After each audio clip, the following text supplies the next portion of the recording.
Pondok Pesantren Dar El Qolam didirikan pada tanggal 20 Januari 1968 Masehi atau pada tanggal 27 Ramadan 1318 Hijriah oleh Kiai Haji Ahmad Rifai Arif atas perintah ayahnya Haji Kaset Mansur.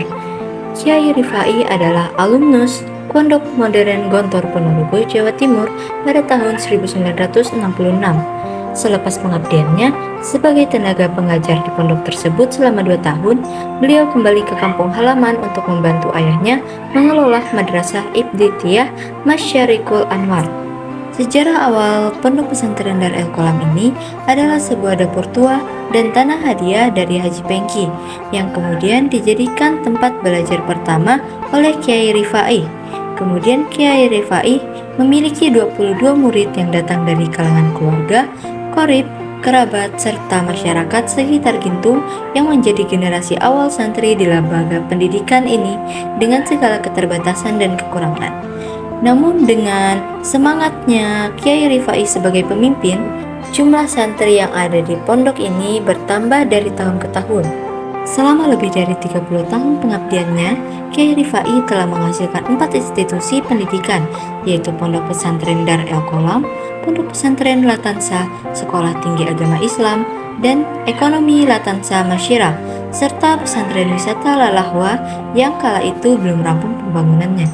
Meninggalnya Kiai Rifai pada tahun 1997 membuat kepemimpinan Dar El Qolam dipercayakan kepada adik kandungnya, yaitu Kiai Haji Ahmad Syahiduddin bersama dengan putra pertama Kiai Rifai, yaitu Kiai Haji Atrian Mafatihullah Karim, dan adik perempuan beliau yaitu DRA Haji Enah Huwaenah. Belakangan ini Pondok Pesantren Dar El Qolam telah berkembang dengan pesat. Mereka sudah menaungi 4 institusi pendidikan, yaitu Dar El Qolam 1, 2, 3, dan 4. Sebagai upaya kaderisasi kepemimpinan yang dimotori oleh Kiai Syahiduddin sebagai pengemban amanat pertama, maka Dar El Qolam pada tahun 2009 diamanatkan kepemimpinannya kepada Kiai Haji Nahrul Ilmi Arif untuk memimpin Dar El Qolam 1 dan 4. Indonesia adalah negara kepulauan yang memiliki keberagaman budaya, ras, suku bangsa, dan bahasa. Sesuai semboyannya, Bhinneka Tunggal Ika. Maka, meskipun memiliki keberagaman budaya, Indonesia tetap satu, seperti yang tergambar pada pesantren Dar El Qolam, yang dimana para santrinya berasal dari seluruh tanah air Indonesia, mulai dari Sabang sampai Merauke. Seperti yang disampaikan oleh Kiai Haji Ahmad Rifai Arif, bahwa Dar El Qolam berdiri di atas dan untuk semua golongan.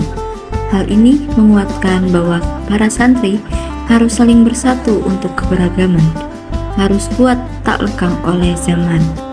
Karena perbedaan bukanlah halangan bagi santri Dar El Qolam untuk saling menguatkan. Selanjutnya saya akan menjelaskan mengenai sistem pendidikan di Dar El Qolam. Yang pertama ada jalur pendidikan. Sistem akademik di Pondok Pesantren Dar El Qolam ini terbagi atas 2 jalur, yaitu jalur ajar dan jalur asuh. Jalur ajar merujuk pada jalur pendidikan yang memfokuskan pada kegiatan-kegiatan yang mampu meningkatkan tingkat dan kualitas intelektual santri Pondok Pesantren Dar El Qolam. Sementara itu jalur asuh yaitu menitik beratkan pada pengawasan kehidupan santri di lingkungan asrama selama 24 jam. Agenda dan program yang disediakan oleh pondok pesantren yaitu dengan mengadakan perwakilan dan pengasuhan terhadap santri dalam berbagai aspek, mulai dari aspek etika, akhlakul karimah, aspek kepribadian, sikap, dan juga kelakuan. Kemudian yang kedua ada pengajaran. Aktualisasi kegiatan yang dikembangkan pada aspek pengajaran dilakukan dalam bentuk kegiatan-kegiatan intrakurikuler dan ekstrakurikuler. Kedua pola ini dilakukan secara terprogram dan dipandu langsung oleh tenaga pengajar yang secara 24 jam tinggal di lingkungan pesantren. Kegiatan intrakurikuler adalah proses belajar mengajar yang pada umumnya dilakukan dalam bentuk in-class session program.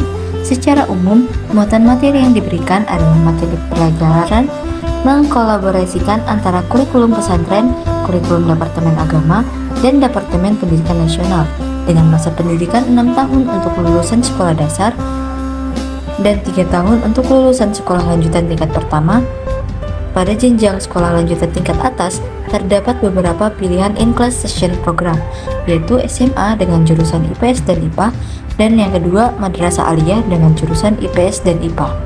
Kegiatan ekstrakurikuler adalah proses belajar mengajar yang dilakukan dalam bentuk off-class session.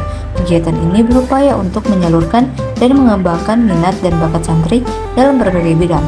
Sejumlah kegiatan ekstrakurikuler antara lain meliputi pengembangan keterampilan, kepramukaan, seni, dan olahraga. Di pondok ini juga ada aktivitas harian, mingguan, bulanan, tahunan, dan tentatif. Pada aktivitas mingguan, mereka biasa melakukan upacara pengibaran bendera merah putih, kegiatan kepramukaan dan keputrian, dan kegiatan muhadharah public speaking dalam bahasa Indonesia. Serta pada aktivitas bulanan, mereka melakukan kumpul dengan pimpinan pesantren. Pada saat bulan Juli atau Agustus, mereka melakukan kutabui arsy untuk menyambut kedatangan santri baru. Pada tanggal 20 Januari, mereka melakukan peringatan milad pondok pesantren Dar El Qolam. Untuk aktivitas tentatif, yang pertama, mereka biasa melakukan peringatan Hari Besar Islam Maulid Nabi Besar Muhammad SAW setiap 12 Rabiul Awal. Yang kedua, mereka melakukan peringatan Hari Besar Islam Idul Adha setiap 10 Zulhijjah, peringatan Hari Besar Islam Isra Miraj setiap 27 Rajab, peringatan Hari Besar Islam Tahun Hijriah setiap 1 Muharram. Mungkin hanya ini yang bisa saya sampaikan. Lebih kurangnya mohon dimaafkan. Wassalamualaikum warahmatullahi wabarakatuh. Namamu terkenang di dalam hati dan terus ku simpan. Andai kau tahu betapa ku merindu